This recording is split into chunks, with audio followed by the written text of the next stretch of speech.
instead of basically starting with what do we promise to our customers, learn what the customers need, and then build your product or service and validate it with them before you launch it to market, to make sure that what you are telling is what they are likely to accept and will resonate with.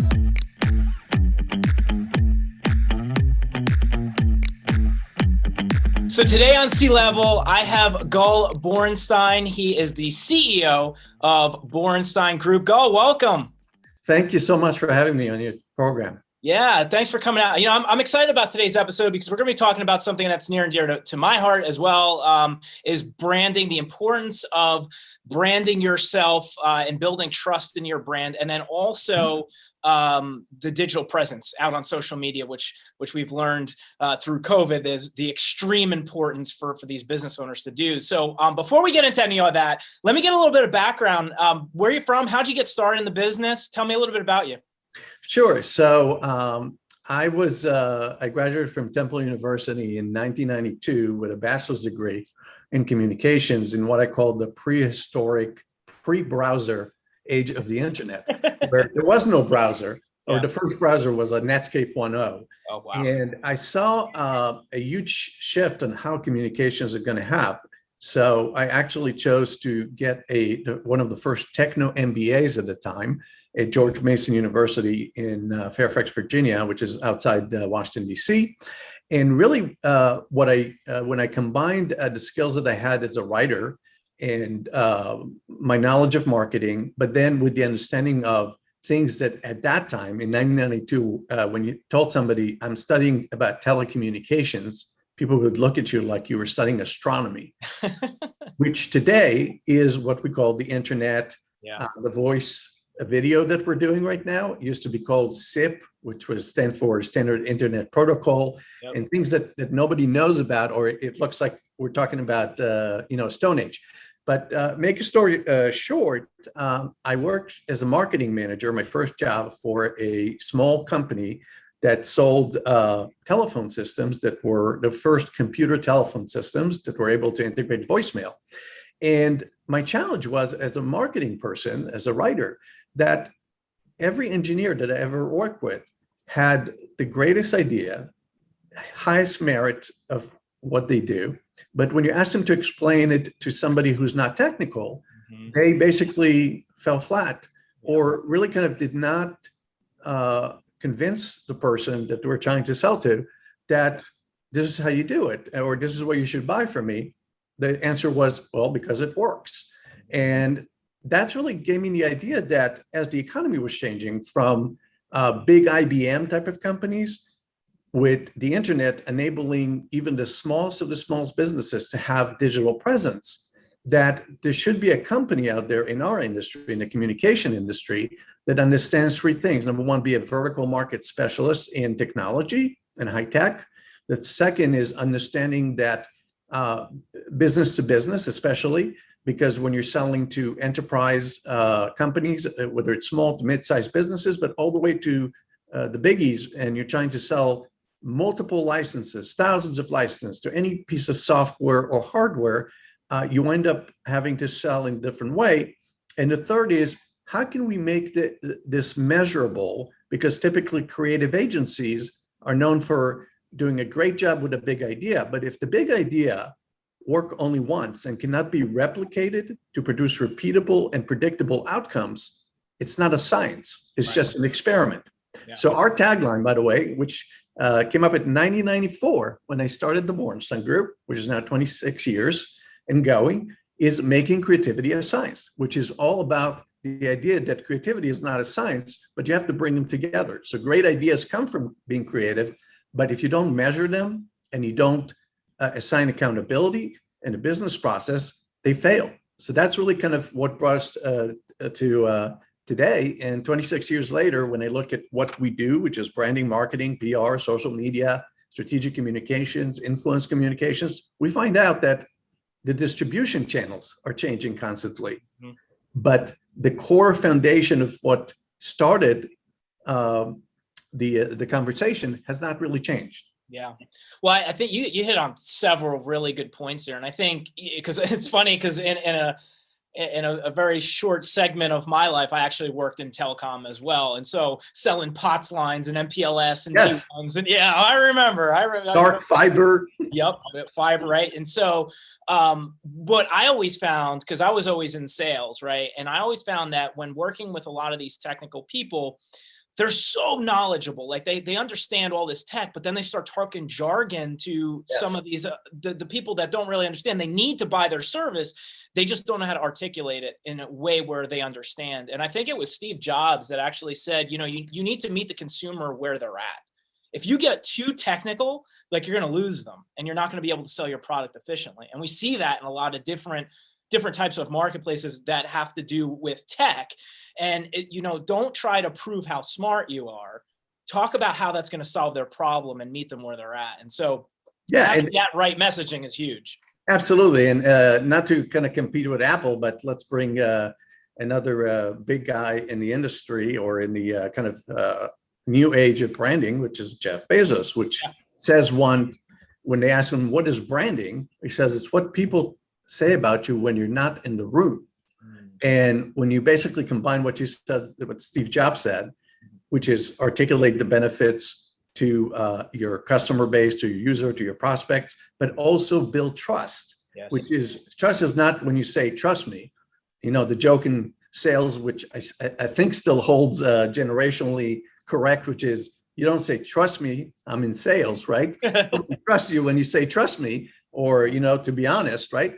So you have to have constructs that make sure that, number one, you explain and articulate the benefits that resonate with the customers or the clients, depending on service or product, but also you're able to really build trust in a reverse engineering way, which is understanding your customer and really kind of not just going and saying, we're the best, we're the best, we're the best, but also understanding what are their issues that really bother them.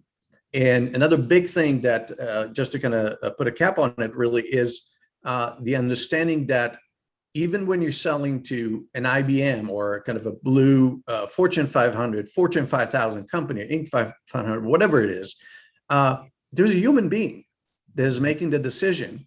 And it's not a building that you're selling to. And most organizations organize their sales and marketing and branding operations around the idea that you're selling to a building that has no feelings. Right. And that's where the failure is. And our job collectively as brand strategists and people that understand that is to really humanize it and make sure that those things kind of connect. Well, I mean, that's a huge point, because like, this is not like the 1980s anymore. We live in a world where it's not, don't hide behind a corporate logo, right? We're a very, very social media driven society.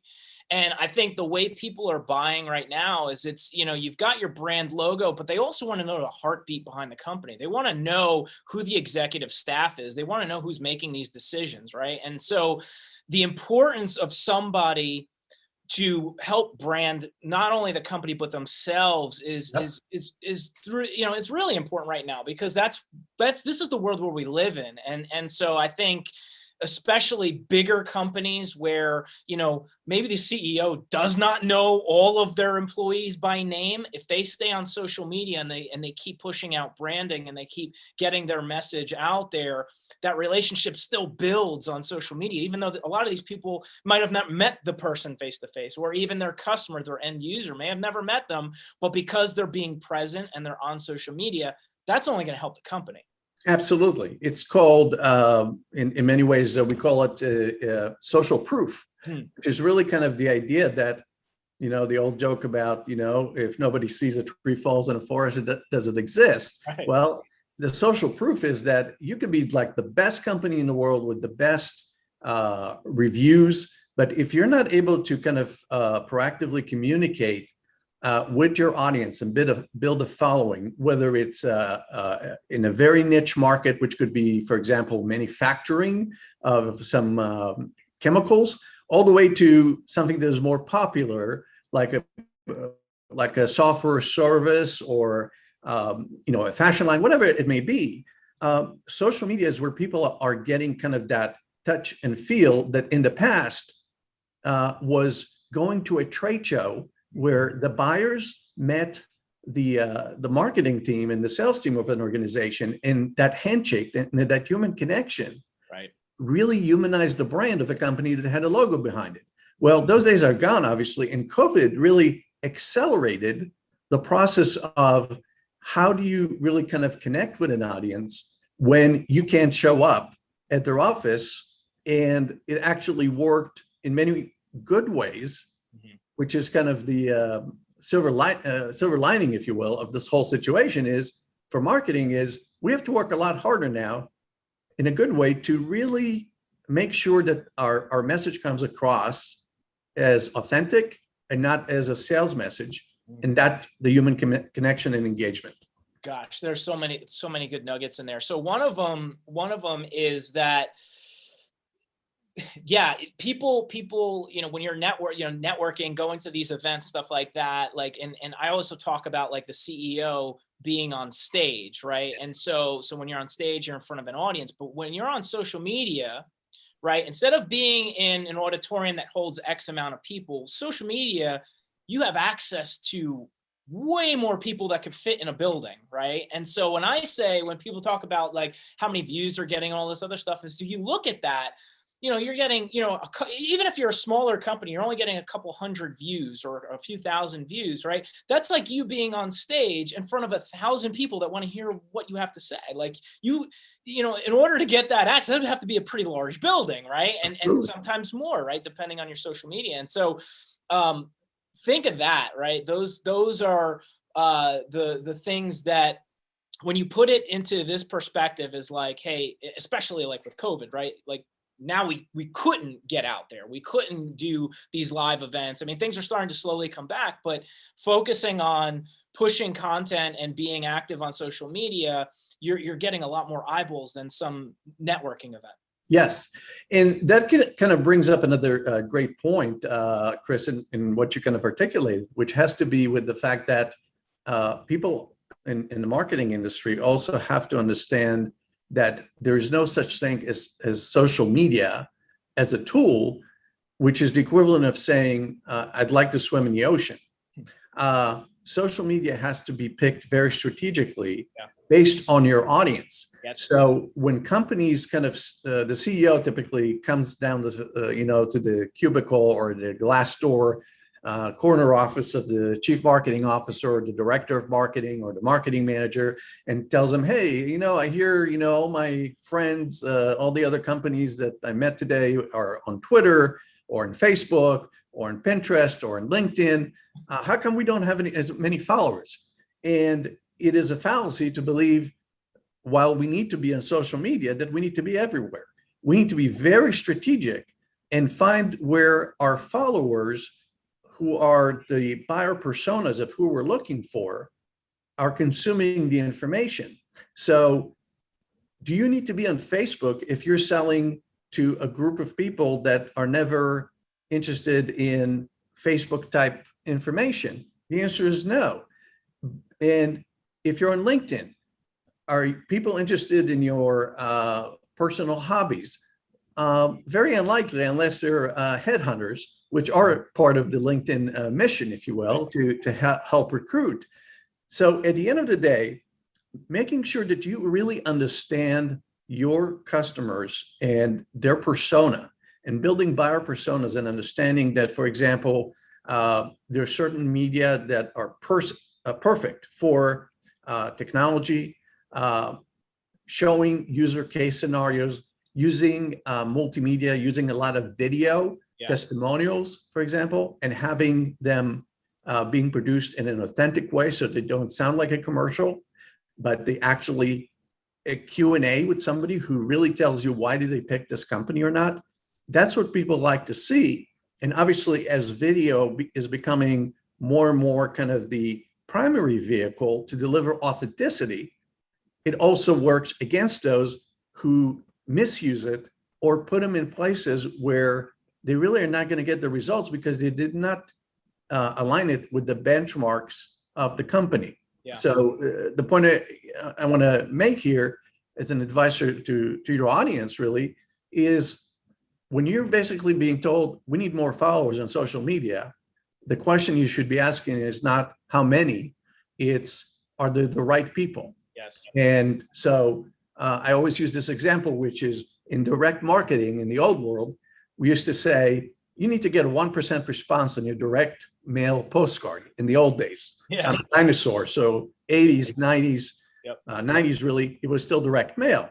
Yep. And I said, well, if you got 1%, that's great. But what if I send only 100 postcards to people that buy Maseratis and only 2 bought them, and versus 50,000 postcards and no one bought them, but they called you? Which one is more effective, right? Right.